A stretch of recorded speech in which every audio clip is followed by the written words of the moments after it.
দলের প্রতি একনিষ্ঠ ৫ বুদ্ধিজীবীকে ৬ মাস পর আবার ডাকলেন বিএনপি চেয়ারপারসন খালেদা জিয়া।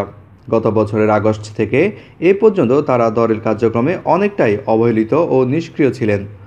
অভিমান করে দল থেকে দূরে থাকা ওই ৫ জনকে রাজধানীর গুলশানের রাজনৈতিক কার্যালয়ে চা চক্রে ডেকে তাদের সঙ্গে কথা বললেন দলীয় প্রধান। আগের মান অভিমান ভেঙে দলের ভালো মন্দের সহযোগী হিসেবে পরামর্শ বিনিময় অব্যাহত রাখার জন্য তাদের প্রতি অনুরোধ জানান তিনি। চা চক্রে অংশ নেওয়া বুদ্ধিজীবীরা বিএনপি চেয়ারপারসনকে পরামর্শ দিয়ে বলেন, আশা আছে পথে বের হন। গুলশান কার্যালয় সূত্র জানায়, রবিবার ১২ মার্চ দিবাগত রাত ১০টার দিকে গুলশানে বিএনপি চেয়ারপারসনের রাজনৈতিক কার্যালয়ে আসেন ঢাকা বিশ্ববিদ্যালয়ের সাবেক উপাচার্য অধ্যাপক এমাজউদ্দিন আহমেদ, ডক্টর জাফরুল চৌধুরী, অর্থনীতিবিদ ডক্টর মাহবুবুল্লাহ, গণমাধ্যম ব্যক্তিত্ব ও লেখক মাহফুজুল্লাহ, ঢাকা বিশ্ববিদ্যালয়ের সাবেক উপাচার্য আ.প.ম ইউসুফ হায়দার। প্রায় একই সময় নিজের বাসভবন ফিরোজা থেকে এখানে এসে পৌঁছান খালেদা জিয়া। দীর্ঘদিন ধরেই দলে তাদের কোনো পরামর্শ গ্রহণ করা হয় না, এমনকি খালেদা জিয়াও তাদের কোনো উৎসাহ দেননি। চেয়ারপারসন কার্যালয় সূত্রটি জানায়, ব্যক্তিগত অভিমান থাকলেও বিএনপি প্রধানের চা চক্রের আমন্ত্রণে বুদ্ধিজীবীরা গুলশানে এসেছেন।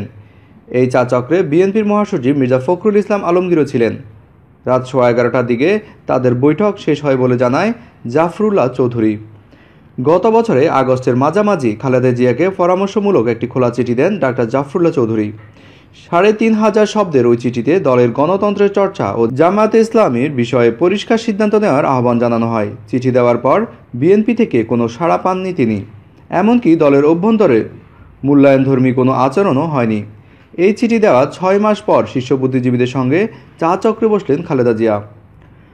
বৈঠকে অংশ নেওয়া এমাজউদ্দিন আহমেদ বলেন, আমরা ৪-৫ জন ছিলাম, চা চক্র হয়েছে, সাধারণ রাজনৈতিক ও ব্যক্তিগত আলোচনা হয়েছে। আ.প.ম ইউসুফ হায়দার বলেন, বৈঠক হয়েছে, আমি শুধু কথা শুনেছি। এ নিয়ে মহাসচিব বলেছেন, আমি এসেছিলাম ব্যক্তিগত কাজে, বিশেষ কোনো আলোচনা হয়নি।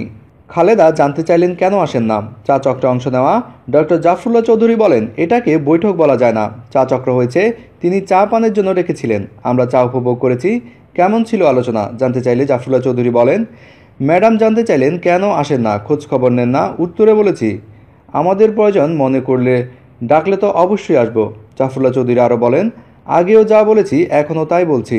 ম্যাডামকে একজন নারী সেক্রেটারি নিয়োগ দিতে বলেছি, তিনি অফিস টাইম যেন পরিবর্তন করে এগিয়ে আনেন, নেতাকর্মীদের যেন আরও বেশি বেশি ডাকেন, এসব বলেছি। তিনি আরও বলেন, চা কফির সঙ্গে খোশ গল্প করেছি, তিনি কেমন আছেন জানলাম। জানা গেছে কেন আসেন না। খালেদা জিয়ার প্রশ্নে জাফরুল্লাহ চৌধুরী তাকে বলেছেন, কাজ কাম নাই তাই আসি না। গণস্বাস্থ্য নগর হাসপাতালে এই প্রতিষ্ঠাতা আরও বলেন, আশা আছে পথে বের হওয়ার অনুরোধ করেছি ম্যাডামকে। চা চক্রের বিষয়ে অধ্যাপক এমাজউদ্দিন আহমেদ বলেন, আগামী দিনের অবস্থা কী হবে তা নিয়ে সাধারণ আলোচনা হয়েছে, অনেক পরামর্শ এসেছে, পরামর্শগুলো নিয়ে তারা এই সিদ্ধান্ত নেবেন।